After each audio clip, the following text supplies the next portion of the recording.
সাদেক কায়েমের বিয়েতে প্রথম আলোর গিফট, দ্যাট মিন্স প্রথম আলো কর্নারের গিফট। আর কে কোন গিফট দিয়েছে, কে কি গিফট দিয়েছে, এটা নিশ্চয়ই আপনারা জানার খুব আগ্রহ। তবে একটা এর মধ্যে আরেকটা মজার ক্লিপস বলি, ক্লিপস টক। ধরেন এই যে নাসিরুদ্দিন পাটোয়ারি সেলফি তুলে স্লোগান দিছে, হ্যাঁ, আজাদি আজাদি, গোলামি জিন্দাবাদ, গোলামি জিন্দাবাদ স্লোগান দিছে না নাসিরুদ্দিন পাটোয়ারি।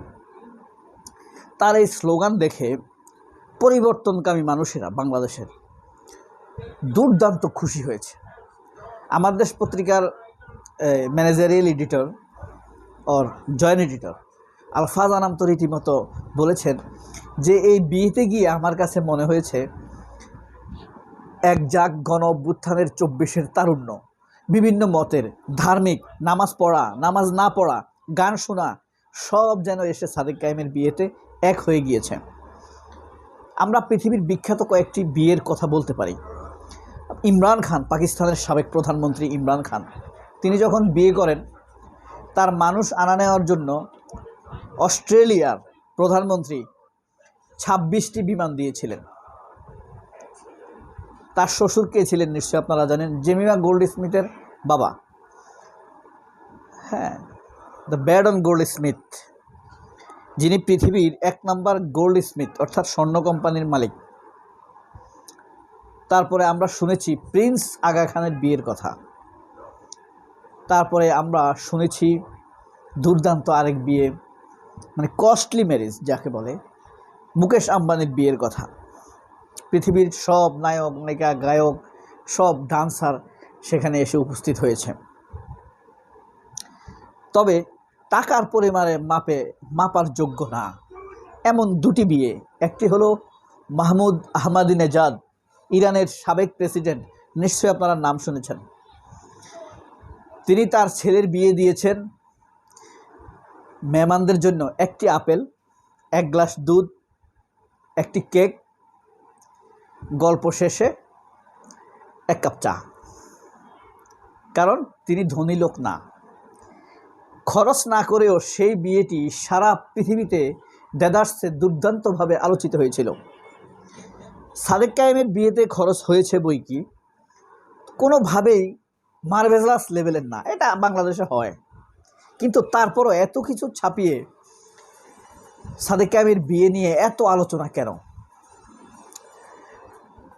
আবিদ সাদেক কায়েমের বিয়েকে এন্ট্রি করে ফেসবুকে স্ট্যাটাস দেয়, রাফে সালমান সাদেক কায়েমের জন্য ফেসবুকে স্ট্যাটাস দেয়, পাকিস্তানের রাষ্ট্রদূত তার বিয়েতে হাজির হয়, সৌদি আরবের রাষ্ট্রদূত সাদেক কায়েমের বিয়েতে এসে হাজির হয়। সৌদি আরবের রাষ্ট্রদূত একটি গাড়ি অফার করেছে সাদেক কায়েমকে। সাদেক কায়েম গাড়ি গিফট নেন নাই। তিনি বলেছেন আমি গাড়ি অ্যাভেল করতে পারবো না, সবসময় গাড়ির খরচ বহন করা আমার দ্বারা সম্ভব না। তখন সৌদি রাষ্ট্রদূত তাকে এটা ক্যাশ করে দিয়েছেন। ঠিক একইভাবে আজারবাইজানের রাষ্ট্রদূত, উজবেকিস্তান, তাজিকিস্তান, মালয়েশিয়ার সব রাষ্ট্রদূতরা সাদেক কায়েমের বিয়েতে এসেছেন, আসলে ভালোবেসে এসেছেন।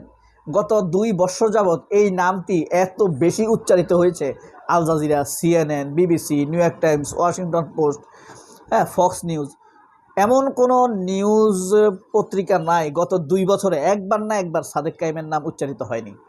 আল জাজিরা তো রীতিমতো সাদেক কায়েমকে হিরো হিসাবে সাব্যস্ত করেছে।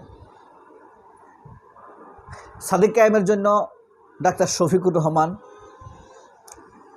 একটি ঘড়ি উপহার নিয়েছেন। আজকে ভোরে সকাল সকাল সাদেক কায়েমের বাসায় চলে গেছেন নাস্তা পানি নিয়ে, সাথে একটি ঘড়ি উপহার নিয়েছেন এবং নিজ হাতে তিনি ঘড়িটি সাদেক কায়েমকে পরিয়ে দিয়েছেন।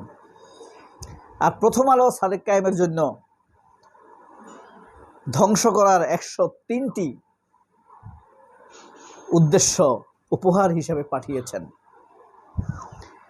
সে 103টির মধ্যে 3টি উপহার আপনাদের বলি। 1, সাদেক কায়েম এই বিয়ের খরচ কোথায় পেল?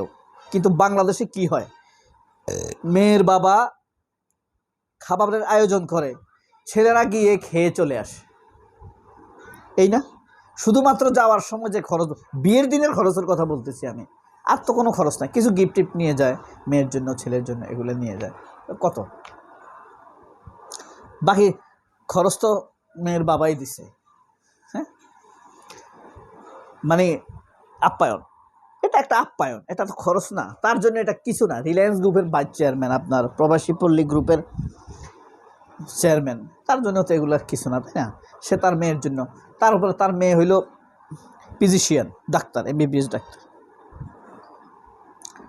তো প্রথম আলো প্রথম প্রশ্ন তুলেছে, এই খরচ বহন করতে পারবে না। 2, আমরা তো জানি সাদেক কায়েম সৎ মানুষ। আগের ডাকসুতে যারা ভিপি হইতো, তারা ভিপি হয়েই একটা গাড়ি কিনতো আর বাড়ি করে ফেলতো প্রথম 2 মাসের মধ্যে। কোটি কোটি টাকার লেনদেন। একটা ইউনিভার্সিটি তো স্বতন্ত্র ইউনিভার্সিটি, তাই না? মানে কমপক্ষে 300-400 কোটি টাকা বাজেট হয় একটা ইউনিভার্সিটিতে ইয়ারলি, তাই না? সেখান থেকে আপনার 1% মারলেই তো 3 কোটি টাকা। এখন তারা কথা হলো সাদেক কায়েম তো সৎ, তাইলে সে খরচ বহন করলে কী হবে? এই শুয়োররা সব জানে, তারপরও প্রশ্নটা বাজারে ছুড়ে দিয়েছে। 3 নাম্বার, সাদেক কায়েমের বাড়ি হইল খাগড়াছড়ি, সে কুমিল্লার মেয়ে, কেন বিয়ে করলো? নিশ্চয়ই আগে সম্পর্ক ছিল, নাহলে এত দূর কেন যাবে? এই 103টি ধ্বংসাত্মক উপহার প্রথম আলো সাদেক কায়েমের জন্য পাঠিয়েছে। ইরানের প্রেসিডেন্ট মাহমুদ আহমেদিনেজাদের কথা প্রথমে বলছিলাম, তার কথা বলেই শেষ করব। একদিন মাহমুদ আহমেদিনেজাদ অফিস থেকে এসেই তিনি গেঞ্জি পরলেন। গেঞ্জি পরে তার সবজি বাগানে কিছু ঘাস পরিষ্কার করলেন, এটা তার অভ্যাস। প্রেসিডেন্ট হোক, তিনি মেয়রও ছিলেন, এরপরে প্রেসিডেন্ট হয়েছেন, সবসময় তার এই অভ্যাসটি ছিল। তো সবজি বাগানে ঢুকে তিনি যখন ঘামাই গেলেন, ইরানে কিন্তু মানে ঠান্ডা দেশ, কিন্তু পরিশ্রম করার কারণে ঘামাই গেছে। এখন ঘামাইছে এবং এই গঞ্জিটা ঘামে ভিজে গেছে এবং সেখানে ময়লা লাগছে। তখন তার মনে হয়েছে আগামীকালকে তিনি কোন গেঞ্জিটা পরে অফিসে যাবেন। এই ফাঁকে তার স্ত্রী এসে গেঞ্জির মধ্যে যে ববলিন উঠে দানা দানা, এগুলো টেনে টেনে ছিঁড়ছে আর বলছে, তোমাকে বলছি আরেকটি গেঞ্জি কিনে নাও, তুমি এখনও কিনো নাই। হ্যাঁ, তখন সে বলছে আগামী মাসের বেতন পেলে কিনবো। এর মধ্যে ঘরে এসে তার মনে হয়েছে আগামীকালকে সে যে অফিসে যাবে, কোন গেঞ্জিটি পরে অফিসে যাবে। এটা হইল ইরানের প্রেসিডেন্ট। আমি তো এই সাদেক কায়েমের ভিতরে একজন মাহমুদ আহমাদিনেজাদ দেখি, আমি একজন আনোয়ার ইব্রাহিমকে দেখি, আমি একজন এরদোয়ানকে দেখি। এরা সবাই নিম্নবিত্ত মধ্যবিত্ত ঘরের ছেলে। প্রথম আলোর এই নোংরা গিফটে সাদেক কায়েমের কি কিছুই হবে? হবে না। উমামাদের হিংসা সাদেক কায়েমকে টলাতে পারবে না। আবিদদের ঈর্ষাকাতর ফেসবুকের ভিডিও সাদেক কায়েমকে এক চুলও তার লক্ষ্য থেকে নাড়াতে পারবে না। সবাই অনেক অসংখ্য অগণিত অগন্তিক ভালো থাকবেন। আল্লাহ হাফেজ, আসসালামু আলাইকুম।